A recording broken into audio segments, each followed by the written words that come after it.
E ao terminar o doutorado, eu já fazia parte desse grupo do qual eu falei há pouco, que é o GPDAS, né? O Grupo de Pesquisa Diáspora Atlântica dos Sefardítas. E então, um dos capítulos da minha, da minha tese, Tese.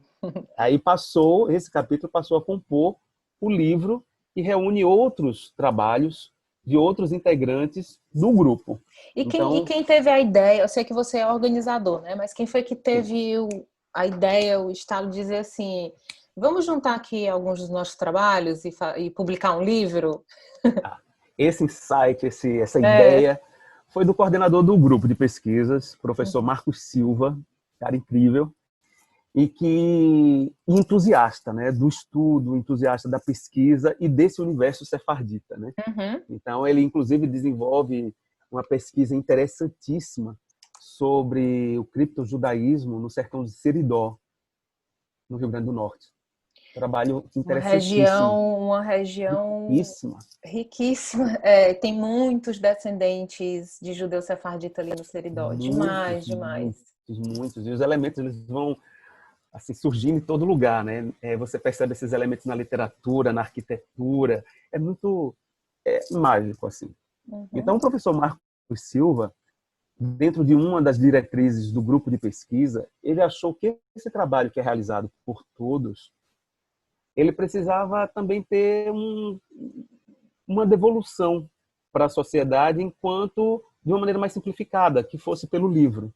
Uhum. Então ele criou um projeto de publicar, um projeto de, ao longo de 10 anos, a gente fazer uma sequência de publicações com o material, Uhum. né? E aí eu falo dos mestrandos, dos mestres, dos doutorandos, dos doutores e de colaboradores do grupo de outras universidades.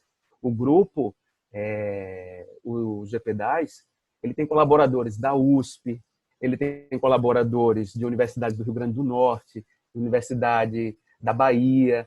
Então, é uma capilaridade muito positiva e muito enriquecedora. Então, em 2017, eles surgiram, eu estava entrando no grupo, eu não participei dessa primeira publicação, que foi Nefesh Peregrina, e o segundo livro já foi esse que eu organizei, que é o Ruá de Resistência, Que é Manifestações da Cultura esse. Sefardita, exato. Uhum. Então, ele segue o mesmo princípio, né? Nesse primeiro livro, nessa primeira publicação, o material também é um material coletivo, escrito das produções nas mais diversas áreas, e o segundo também segue essa mesma lógica, né? Só que com novos trabalhos, com alguns autores do primeiro estão no segundo, outros não, e tem Uhum. novos, mas dentro dessa perspectiva. E uma curiosidade é como a ideia é realizar um total de 4 publicações, a gente faz uma associação aos níveis da alma dentro do cabalismo judaico, né? Ai, Da meu Deus, o que cabala é isso? judaica. Não, a cabala é a mística Traduz. judaica, né? De modo geral, de uma maneira bem simplista, né? Explicar, eu nem me atrevo a explicar o cabalismo, não é uma área que eu estudo, então, assim, para nem passar essa vergonha. Mas, de modo geral, a gente tem 4 níveis da alma, a princípio, de uma maneira muito simplificada, dentro Uhum. dessa mística judaica, né? E são justamente as 4 publicações. Então, fizemos a primeira, né, Fesh, a segunda é a Ruá, e as próximas seguem aos outros 2 níveis da mística judaica da alma. Mas no sentido mais de você também trazer essa ideia da resistência, da permanência, e lembrar o quanto é importante, né? Você está buscando esse autoconhecimento. Eu digo autoconhecimento e respondendo uma pergunta que muita gente faz a mim, Uhum. que mas você é judeu? Eu disse, não, assim, eu não professo o judaísmo, né? Agora, também não deixo de ser, se a gente considerar hoje, e isso é uma coisa muito interessante dentro do judaísmo, que é as várias possibilidades de se ser judeu, não é? Uhum. Então, assim, você pode não seguir a fé mosaica, mas você tem uma afinidade com o judaísmo pelo lado cultural, você tem um outro afinidade, ou você se sente judeu só pelo fato de ter nascido em Israel, sem Uhum. qualquer outra coisa. Há judeu que se denomina judeu, mas que também diz que é ateu. Então, é uma loucura, né? É uma coisa maravilhosa, incrível. Vários estudos tem, aí eu recentemente li uma pesquisa de uma menina da USP, muito bacana a pesquisa dela, e que ela falava de uma judia budista, né? Então, é um universo riquíssimo, na verdade, né? É Uhum. um universo extremamente complexo, rico e para além dessa superficialidade que às vezes a gente só do rótulo, né? Ah, você é judeu, você é isso, você é aquilo. A questão não é essa. A questão é você saber que você também é um pouco judeu, como eu também sou um pouco da matriz africana, porque você é um pouco disso tudo, né? É a tua formação Brasileiro, como um então, todo, brasileiro, né? é. Então é você acreditar também no espiritismo, acreditar só na energia, como muita gente acredita, né? Só na energia, uma energia que não é necessariamente a questão religiosa de ter ou não um Deus e se chamar esse ou aquele Deus, mas é algo muito maior, né? Então, voltando à questão, Hum. o livro reúne esses estudos e como as áreas do conhecimento das pessoas, dos autores, as áreas são bem diversas, então você tem textos que falam da literatura, tem textos que versam mais sobre a história, né? A gente dividiu esse livro em 3 partes, em 3 unidades, que agrupam por uma afinidade de temas Uhum. dentro dessa diversidade, mas que eles têm uma certa linha, meio que uma espinha dorsal, digamos assim. Então, nesse primeiro capítulo, nessa primeira parte, nós temos textos que vão estar mais focados, se a gente for colocar dessa maneira, no universo, na temporalidade do século XVI, né? Então, a gente vai estar tratando muito mais a questão da institucionalização desse cristianismo, do catolicismo, aqui no Brasil, sobretudo na região Nordeste, nesse período. Então, Uhum. como é que era a vida desse sefardita, desse judeu, desse cristão novo? A essa época a gente ainda não tinha os askenazitas por aqui a princípio, ou não enquanto um grupo grande o suficiente para que a gente identifique essa particularidade, né, dos askenazitas. A gente Uhum. tem muito mais esse judeu, esse cristão novo vindo da Península Ibérica, né, nesses primeiros séculos aqui no Brasil. Então, esses textos vão tratar sobre isso, é esse criptojudaísmo, esse judaísmo que nós chamamos que é esse judaísmo velado, é esse judaísmo disfarçado, em que a muitos foram impostos a praticar. A gente tem Escondido, né? escondido, exatamente, porque até uma das dificuldades de se estudar os sefarditas, se estudar judeu aqui, sobretudo no Brasil, é por conta de todo esse período inquisitorial. Eles eram obrigados a não deixar rastros, né? Eles eram obrigados a não deixar vestígios. Então, existe uma riqueza oral muito grande e que, se por um lado ela é extremamente rica, por ser a oralidade, ela se perde muito fácil também. Então, Uhum. registros documentais, e aqui eu me refiro a documento enquanto a esse material físico, impresso, ou de alguma outra maneira, algum meio de registro, é muito complicado, né? É muito Uhum. complicado até para se estudar essa, esses grupos, essas famílias, como você queira colocar. Uhum. Então, essa primeira parte está focada nisso. A segunda parte, a gente dá um salto para o século seguinte e os textos versam sobre o século XVII. Então, tem muito ainda de institucionalidade desse catolicismo, mas a gente percebe também que é um período muito positivo para esse judeu, esse cristão novo aqui no Brasil, que é o período, sobretudo, que a gente trata do período que nós chamamos de ocupação holandesa, Hum. né? Então, para o povo, para a comunidade judaica, foi um período muito rico, de muita prosperidade, sobre todos os aspectos que você puder imaginar. Os grandes razões, grandes intelectuais reconhecidos no mundo inteiro dentro do judaísmo, eles estiveram no Recife durante esse Uhum. período. Então a gente foca essa segunda parte nesse momento e também atravessa o Atlântico e vai bater lá em Amsterdã, na Holanda. Então tem Sim. textos também sobre esse período. E O Lira Neto está escrevendo exatamente sobre os judeus que foram, né, para Pernambuco nessa altura, né, que foram da Holanda. Então, muitas coisas que você está falando aí, eu também conversei com ele, muito bom. E eu lhe digo que eu já estou contando os dias para o livro. E nós aqui no escritório, tá todo mundo. A primeira coisa que eu Contando. perguntei para ele foi assim: Lira, vai ser lançado aqui também? E Ah, ele, olha, tomara, essa é né? a ideia, Vai ser essa é a ideia. maravilhoso. E o lançamento, na Inclusive, verdade, tem perspectiva não só de Brasil, Portugal, né? Mas ele disse que você é com a editora. pois, e eu soube desse livro por uma amiga minha que sabe que eu estudo, enfim, que é uma área de interesse minha. Aí ela mandou para mim uma mensagem: Jones, você viu isso aqui? Aí eu até então não tinha visto, né? Aí eu Uhum, peguei, fui ler, fiquei felicíssimo. A gente fica muito feliz quando surgem novas publicações, né? sim, Quando surge novo material que você pode dar uma expandida nesse conhecimento.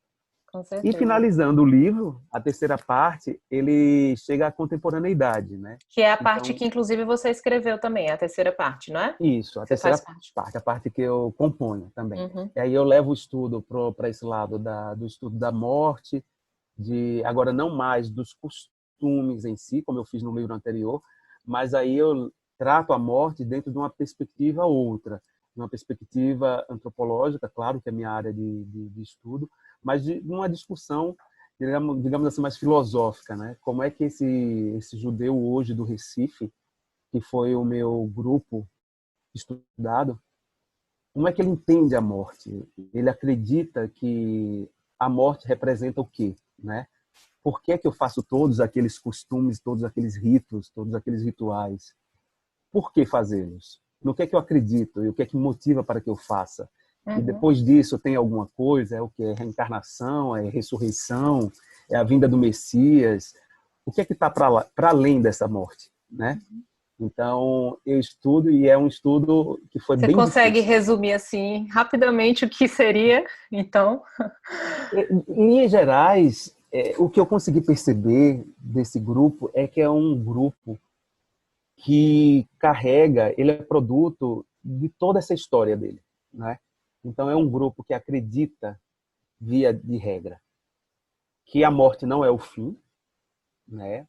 Há os que acreditam, claro, existem para que ele morreu, morreu Uhum, e cessou ali. Mas como é um grupo muito heterogêneo, né? Esse grupo do Recife, da comunidade judaica do Recife, ele acredita sim numa vida após a morte, e ele acredita sim numa continuidade dessa vida. E aí vai haver um grupo que acredita nessa continuidade de uma certa maneira, como por exemplo os processos de reencarnação, que a gente volta a essa vida aqui na Terra, mas sob outras condições. Aos que acreditam numa vida após a morte, mas dentro de uma coisa mais ligada ao bíblico, no sentido de que eles acreditam que virá um Messias e que esse Messias fará com que todos possam ressuscitar do mundo dos mortos. Mas aí, a partir das crenças e da maneira e da composição desse grupo judaico, como até a gente conversou há pouco, você vai ter muita variação. Porque aqueles que acreditam que, por exemplo, esse mundo que está por vir, na verdade, ele já vem de imediato para quem morre. Então, é como se nós tivéssemos dois mundos em paralelo.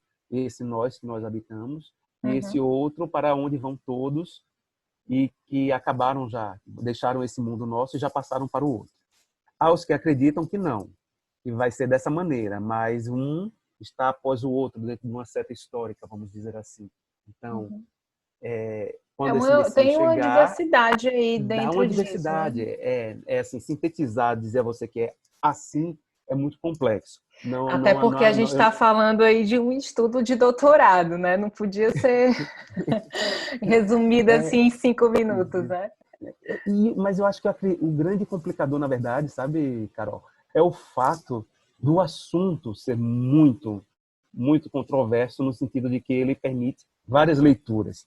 É, Ok. sobretudo, algo que passa pela subjetividade, né? Uhum. A gente está falando de uma subjetividade que é primeiro você acreditar ou não numa vida após a morte. E dentro dessa crença, as infinitas possibilidades que se abrem a partir do que você acredita ou não, né? Uhum. Mas, Linha, o que eu consigo perceber desse grupo judaico do Recife é que é um grupo hoje que ele está muito mais ele se reafirma muito mais pelos seus traços culturais do que propriamente pelo traço religioso. Ok. Do sentido da fé, de eu acreditar, de eu seguir ou não, que está colocado na Bíblia, dessa ou daquela maneira. Veja, não estou dizendo que é um grupo não religioso. Estou Uhum. dizendo que é um grupo que ele, pelo menos eu percebo dessa maneira, ele se une e se conecta muito mais pelos seus aspectos culturais e, inclusive, quando eu falo aspectos culturais, os traços religiosos fazem Fazem parte parte, né? disso que nós chamamos de traços culturais. Então, Discutivelmente, sim. não é verdade? Então, mas que toda essa forma de se reconhecer judeu, ela não passa só pelo religioso, ele passa por uma série de outros fatores e que acabam interferindo nessas crenças que ele tem sobre a morte e sobre a vida após a morte. Né? De modo geral, seria isso. Não Muito sei bom. se te respondi. Ah, foi além disso. Mas, Jones, e agora, quando é que vai ser o lançamento, né? Eu soube que foi publicado já o livro e que ia ter o lançamento e veio essa bendita pandemia, né? E tem Mas alguma previsão? Como é que tá isso?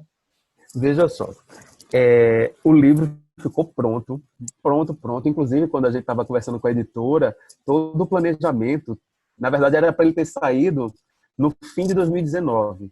Mas aí, por uma sugestão da editora, acatada pelo grupo, vamos deixar para o início de 2020, que aí a gente já participa de vários eventos envolvendo a divulgação do livro todo, como o lançamento de 2020. Então, o livro, de fato, foi publicado agora, no comecinho de 2020, só que, surpresa, pandemia, né? Então, todo o nosso aliás, o mundo todo, né, teve que Foi. se reajustar Organizar, ao que foi ainda imposto está por se esse universo reorganizando, né? ainda, né?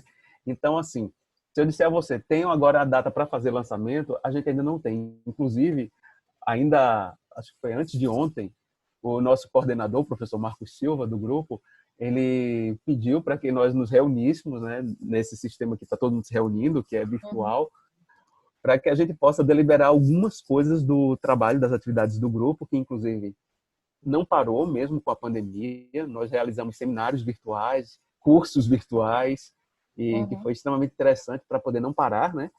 E dentro dessa reunião que vai acontecer nos próximos dias, a gente vai deliberar como é que a gente faz com o lançamento desse livro. Até porque todos os outros 10 autores estão esperando que, assim, enfim, para fazer seus contatos, suas publicações, participar dos Claro. seminários vários, congressos que estão todos sendo marcados, ainda que aconteçam por plataformas outras que não aquele encontro que nós estamos tão acostumados ao presencial. Uhum. Mas a gente precisa definir. Eu ainda não tenho, ainda não tenho data. Bom, quando tiver, já sabe, comunica a gente para a gente também divulgar isso, que isso também para a gente é muito importante, esse trabalho desenvolvido sempre que a gente encontra, né, pessoas que venham a falar de judeus, judeus sefarditas, a gente sabe que é tão pouco, né, como você falou no começo, Muito. que a gente sempre quer trazer essas pessoas e quer ouvir, quer os livros. A gente tem adquirido muitos livros aqui para o escritório, tá? Porque também isso ajuda o nosso trabalho de pesquisa, né? Sim, claro. E, e esse com certeza vai ser mais um que vem para a nossa biblioteca, viu? Ah, coisa boa. Será uma alegria ter, Venha deixar assim, pessoalmente, com opa, dedicatória. A gente faz aquele passeio. perfeito, fechado, desde já, combinadíssimo. Mas, Jones, muito obrigada mesmo. Adorei ter Ô, conversado com Carol, você. foi uma E, alegria. e já sabe, quando tiver a data, por favor, comunica. Ah, comunico sim, eu fiquei extremamente feliz com o nosso bate-papo, uma delícia conversar com você, entrevista ótima. Não, não tem cara Obrigada. de entrevista, parece que a gente está conversando só. Eu sou meio Foi assim. muito, muito. Isso é maravilhoso para quem está do outro lado. Assim. Muito, muito obrigado pela oportunidade também de falar sobre o livro, sobre o nosso trabalho de pesquisa. E, enfim, quanto mais gente sabe, né? E que sabe que pode encontrar, de repente, tem outras pessoas estudando e pesquisando aspectos que estão no livro e que o livro pode ser uma colaboração, né? Pode ser uma fonte a mais de consulta ou despertar uma ideia que de repente era o que faltava para terminar ou dar um andamento a um estudo. A gente fica muito feliz em colaborar, a gente vai sim avisar vocês. Boa. E obrigado pela atenção. Espero nos Obrigadíssima. encontrarmos em breve. Pois é, olha. Estou precisando tomar um vinho em loco. Os meus preferidos são os alentejanos. Aí eu adoro. Ai, aqui é tão gostoso. Agora não tá muito para vinho, né? Que a gente tá em pleno verão, mas Mas dá daqui a para tomar um pouco vinho verde. dá. Joinha. Branco também, geladinho, dá certo. Comer uns pastéis de nata, né? Oh, Jesus. Ai, Deus. Pois a gente está aguardando, então, aqui esse livro com dedicatória, entrega pessoal. Prometido. Será cumprido. Pois um abraço, Um obrigada. abraço, Carol. Valeu. Que bate-papo gostoso. E eu posso dizer que a gente ainda continuou depois que parou de gravar. Eu espero que você tenha gostado. Acompanhe as nossas redes sociais para saber quando é que vai ser esse lançamento. E já sabe, se tiver algum assunto, sugestão, tema que você gostaria que a gente trouxesse aqui no canal, é só fazer um comentário e a gente traz esse assunto. Até breve.